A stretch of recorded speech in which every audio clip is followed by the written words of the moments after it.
What's up, guys? Wanted to show you Tickoprint, the premium version unlocked.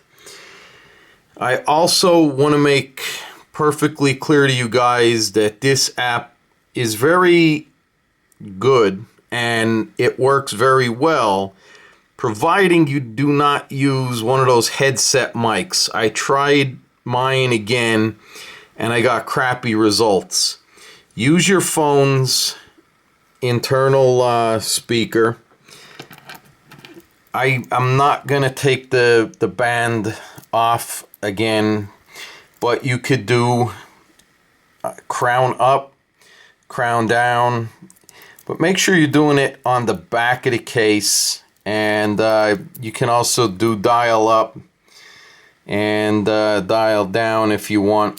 I'm just gonna lay this watch right next to the speaker. We're going to go ahead and click start.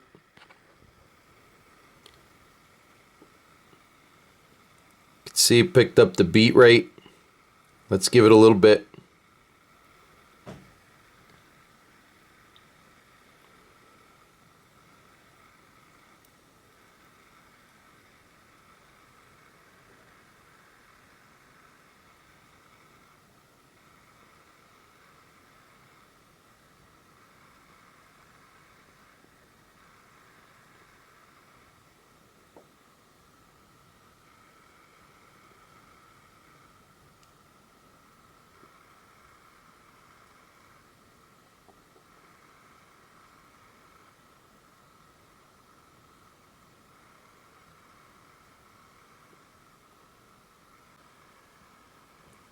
Okay, so we let that settle in for a little while.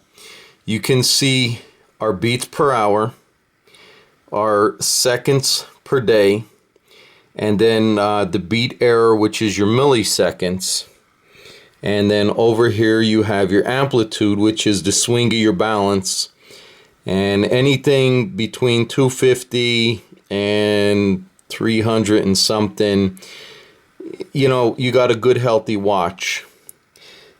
I do want to point out these dots, the tick and the tock that I was talking about. The closer together those are, the better the beat error is. So your goal, 0.4 milliseconds is really, it's good, you know. Okay, so I wanted to tell you what a beat error is. Right here is your palette fork. On that palette fork, you have a jewel here and one right here, and then you have a wheel below it. This part rocks back and forth between this pin here and this pin here. Panning over to this other picture, right here, this brass colored wheel is your balance wheel. Underneath that, your hairspring is connected to that. And right in that little red spot there is a jewel that sits on your balance wheel.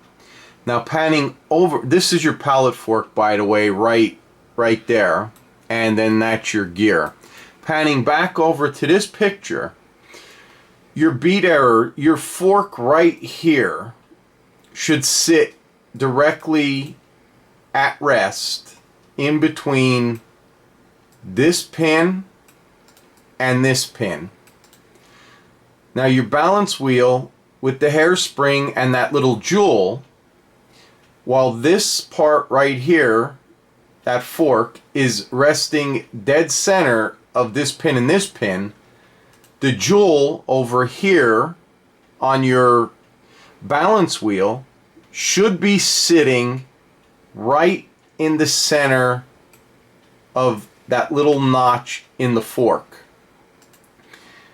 That's what the beat error lever does that I showed you in my last video. It's not always necessary to move that, and like I said, I strongly recommend against moving that unless you have a time grapher. And some watches do not have that bar. Okay, so if we look at the balance wheel here, and we mark the balance wheel anywhere, but we're gonna, for the sake of it, mark it right here, and we're gonna call this 0 degrees. Now in a circle there's 360 degrees, and split in half, you divide that by 2, that's 180 degrees. So if it takes from 0 degrees swinging clockwise to 180 degrees, moving this jewel right here, and the fork is being moved by the jewel clockwise to 180 degrees, it's going to take X amount of milliseconds to travel. Same holds true from going to from 180 degrees counterclockwise back to 0. So if you're perfectly aligned with the jewel and your fork is perfectly aligned in between your pins, you get 0.0 milliseconds. I'm off 0.4 milliseconds, which means the jewel and the fork are not perfectly centered between the pins, and the jewel is not centered perfectly between the fork. Brings us to amplitude. You have a 0 degree starting point, and the swing of this balance wheel, no matter if it's 250 or 320 degrees, if this is your 0 point, it's going to swing clockwise somewhere over here to say 250 or 320, and then it's going to swing back. And that's basically what beat error and amplitude is.